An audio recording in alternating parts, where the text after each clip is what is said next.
talk about, we haven't gotten to it yet, but we're going to talk about the relationship between sort of private and public entities. Public-private partnership is sort of the buzzword. I'm not sure I quite understand what that is, but that's a hybrid. Yeah, that's a hybrid. And have you ever seen those work well and could point us at one that we could model from? I mean, you do a lot of stuff here at Best Buy that's... The first one I ever got exposed to, I don't even know if this classifies, was NASA's Office of Technology Transfer. When I was in college in the early 90s, NASA, you know, this is right after DARPA gave away the internet, right, and made it private. And for the record, Al Gore does get a lot of credit for that.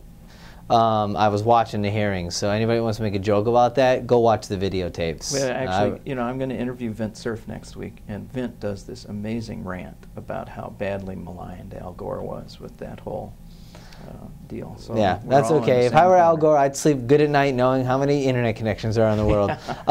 So right around that time, the NASA also, they must have had some mandate or something, you know, but they were transferring materials research, you know, even from the Apollo program, solar technology, all these things. And it was great because it was like the public subsidized this stuff. It was like they financed a stadium, and then one day they gave the stadium back to the city and turned it into a park, you know what I mean? So it's like, but you know what that was? It was an expiration date.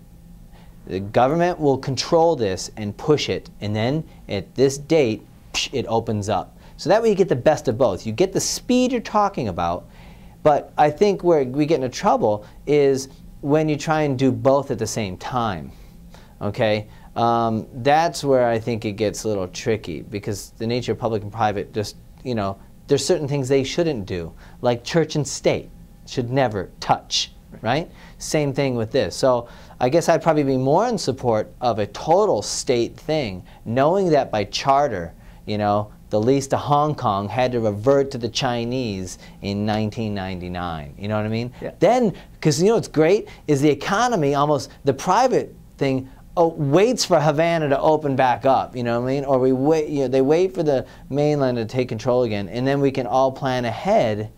And I mean, look at the UHF auction. You know, I just loved how Google came in and totally disrupted the auction process and said, we're going to bid $7 billion just to get you to open. They knew they weren't going to get any bandwidth. They were going to get outbid. But they made those other companies pay a price, and we all benefited. And that was one of the best public-private partnerships, or private-public-private I'd ever seen. We have a private company or public company totally disrupt that, and you know, they're going to benefit because they just want to sell more advertising. So that's probably one way I'd do it. You know what I mean? I could understand the state might have to say, we've got to go all fiber. We have to go all in. We're going to spend tax dollars. But we'll get that back in profit tax revenues when we give this all away and auction it off in 20 years or 15 years. Yeah. Well, and you know, there has been some talk about the internet too, sort of being the focal point for something like that. Even in the current stimulus talk. I don't know if that's going to happen. As long as it doesn't end up like some satellite radio investment, you know, where we put, it's like iridium. Woe be unto thee, ignore iridium at your own peril. Don't build too far in advance, right? Because one thing I've learned is I can predict the future. I just can't predict when it's going to occur.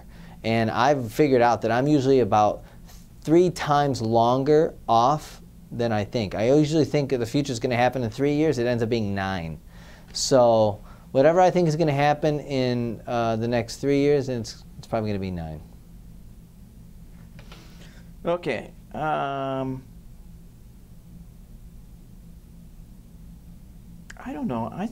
I think that we've inadvertently covered all the stuff that I wanted to cover, unless there was something that you wanted me to ask you that I didn't. I don't know. How do I know, Mr. Chairman, that this is not going to be edited out of the record? Huh? I demand that this raw video be put on the internet. How do you know I haven't been recording this for witness? By the way, if I'm terrible at editing. This listen, is just now going straight out. This might sound weird, but you know, I want the government to have a lot of broadband. I want the government to have lots of surveillance video. And I want them to put those red light cameras back in, because I want those cops. I live in South Minneapolis. I want the cops chasing violent offenders and investigating homicides and drug deals, not, you know, I want gunshot detecting, motion arming cameras, okay? I want the government to have a shitload of broadband. MnDOT's amazing with their camera system. I mean, before I go to the airport, hell, I pull up the MnDOT camera and check 62 into the airport. So I want to make sure the government reserves enough broadband for itself, you know? In fact, it gives, and part of that is through, like, you know, education. I mean, my first internet connection was through the universities. So they should always get the newest stuff. The fastest stuff. So before I would give, you know, before I'd privatize Internet 2, you know, if you're talking about some IPv6 or some super fast stuff, the U gets it first, you know, and they get it for 10 years, and then, you know, after that they're forced to share it with everybody else, like you know, 1990 all over again, because I wouldn't be so anxious to give the government so much surveillance power. But now that we know that Orwell was half wrong, yeah, there are cameras everywhere, but most of them are on my camera phone, and I can record every political speech I want. So I no longer fear my government, I pity it. Well, you know, the thing that's been great for me is watching the NTIA hearings just in the last week, and being able to sit here in Minnesota and watch actual raw hearings anytime, anywhere, streamed over the internet. You know, it makes a huge difference in terms of your ability to participate in the government, too. Well, I think there's this new concept that's emerged for me, and I think Twitter really woke everybody up to it, is that the concept of the real-time internet has just emerged. You know, even YouTube is past tense. It's pre-recorded. But live YouTube is coming. We've already got it at Ustream.tv. If you have a jailbroken iPhone or a certain Nokia, and pretty soon Android and other phones, you'll be able to stream live over the internet, you know, not recording and then uploading, which I think that real-time nature is going to help in emergency response. It's going to help in, you know, if anybody's concerned about the demise of newspapers and the Fourth Estate, well, rest assured, the citizens are about to get real-time video. I mean, you know, governments are not going to be able to censor fast enough. So I think that real-time component is going to influence a lot of how consumers and businesses use that stuff, use the network connections that are available. That's for me like the newest emergent thing. Is I've now realized that, you know, everything you search in Google is already old, and so this real-time nature is going to increase the need for mobile and speed in terms of the connections. Punchline, last words before I turn off the machine? With my sophisticated editing, I get to turn it on and I get to turn it off. That's my job. You're going to get this wrong, and you're going to be somewhat wrong. You're going to miss the projections on one of these elements. So I recommend a secret evil twin task force, which is tasked with talking the state out of this.